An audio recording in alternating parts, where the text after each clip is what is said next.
ओम नमो नारायणे नमः। सफला एकादशी। पौष मास की इस एकादशी को भगवान विष्णु के नारायण रूप की पूजा की जाती है। पूजा में आप भगवान विष्णु की प्रतिमा का उपयोग कर सकते हैं। श्री कृष्ण के विग्रह का इससे कोई अंतर नहीं पड़ेगा, क्योंकि दोनों ही एक ही रूप और साक्षात परम ब्रह्मा है। इस व्रत को करने से समस्त कार्यों में निसंदेह सफलता मिलती है और इसलिए इसका नाम सफला मतलब सफलता एकादशी है। मोक्षदा इस एकादशी का वृत्तांत समाप्त होते ही धर्मराज युधिष्ठिर ने भगवान श्री कृष्ण से विनती की, हे भगवान, विष्णु के साक्षात स्वरूप पौष मास के कृष्ण पक्ष की एकादशी का क्या नाम है? उस दिन किस देवता की पूजा की जाती है तथा उसकी क्या विधि है? भगवान श्री कृष्ण ने कहा, हे धर्मराज, मैं तुम्हारे स्नेह के कारण तुम्हारे प्रश्नों का उत्तर देता हूँ। एकादशी व्रत से अधिक दक्षिणा देने वाले यज्ञ से भी प्रसन्न नहीं हूँ। अतः तुम इसे अत्यंत भक्ति और श्रद्धा से युक्त एकाग्र मन से सुनो। इस पौष कृष्ण एकादशी का नाम सफला है। इस एकादशी के देवता भी नारायण हैं, अतः नारायण भगवान की पूजा करनी चाहिए। जिस प्रकार नामों में शेषनाग, पक्षियों में गरुड़ और सब ग्रहों में जितने भी ग्रह हैं उनमें चंद्रमा, यज्ञों में अश्वमेघ, देवताओं में भगवान विष्णु श्रेष्ठ हैं, उसी तरह सभी व्रत जो हम उपवास करते हैं उसमें एकादशी व्रत श्रेष्ठ है। जो मनुष्य सदैव एकादशी का व्रत करते हैं वे मुझे परम प्रिय हैं। अब इस व्रत की विधि कहते हैं, मेरी पूजा के लिए ऋतु के अनुरूप फल, फूल, नारियल, नींबू, अनार, सुपारी आदि मेरे अर्पण करें। धूप, दीप, नैवेद्य आदि से मेरी पूर्ण षोडशोपचार पूजा करें और रात्रि को जागरण करें। इस एकादशी के व्रत के समान यज्ञ, तीर्थ, दान, तप तथा और कोई दूसरा व्रत नहीं है। 5000 वर्ष तप करने से जो फल मिलता है उससे भी अधिक फल सफला एकादशी का व्रत करने से मिलता है। अब तुम इस व्रत एकादशी की कथा ध्यान से सुनो। चंपावती नगर में महिष्मान नाम का एक प्रतापी राजा राज्य करता था। उसके 4 पुत्र थे। उन सब में लुप्पक नामक बड़ा राजपुत्र महापापी था। वह पापी सदा परस्त्री, वेश्यागमन और दूसरे बुरे कामों में अपने पिता का धन नष्ट किया करता था। वह देवताओं, ब्राह्मणों और वैष्णवों का निंदक था। जब राजा को अपने बड़े पुत्र के इस कुकर्मों का ज्ञान हुआ तो उसको अपने राज्य से निकाल दिया।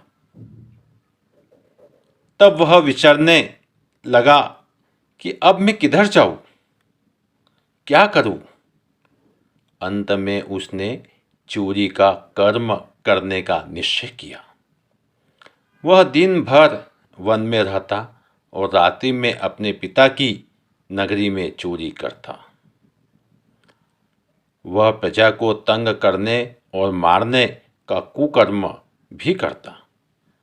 वह वन में पशुओं आदि को भी मारकर खा जाता था। राज्य कर्मचारी उसको इस कुकर्मों के कारण पकड़कर भी राजा के डर के मारे छोड़ देते थे। वन में एक अत्यंत प्राचीन पीपल का वृक्ष था। लोग उसकी भगवान के समान पूजा किया करते थे। उसी वृक्ष के नीचे वह महापापी लुप्पक रहा करता था। इस वन को लोग देवताओं का क्रीड़ा स्थल मानते थे। पोक्ष के कृष्ण पक्ष की 10वीं के दिन वह वस्त्रहीन होने के कारण शीत के मारे समस्त रात्रि सो न सका और मूर्छित हो गया। उसके हाथ पैर अकड़ गए और सूर्योदय होने पर भी उसकी मूर्छा नहीं गई।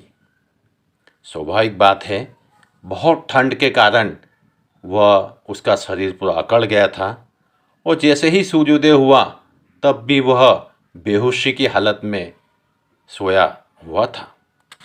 दूसरे दिन सफला एकादशी को दोपहर के समय सूर्य की गर्मी से उसकी मूर्छा अर्थात उसकी जो बेहोशी थी वह दूर हो गई।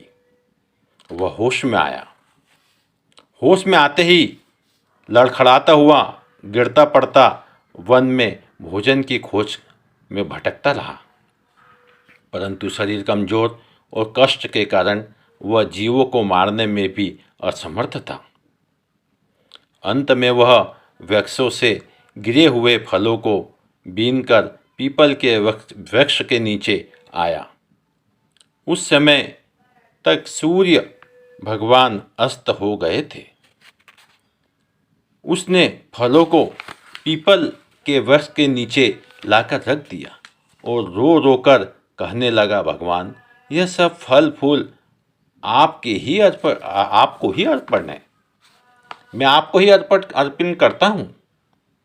क्योंकि वह शिकार करने के लिए गया तो उसको शिकार प्राप्त नहीं हुआ, क्योंकि उसकी हालत जो थी वो बहुत गंभीर थी, परंतु फिर भी उसको कुछ फल प्राप्त हुए जिसे उसने पीपल के वृक्ष को अर्थात नारायण देवता को अर्पित कर दिए और कहने लगा, आप ही इस फल को प्राप्त करें, आप ही इससे तृप्त हो।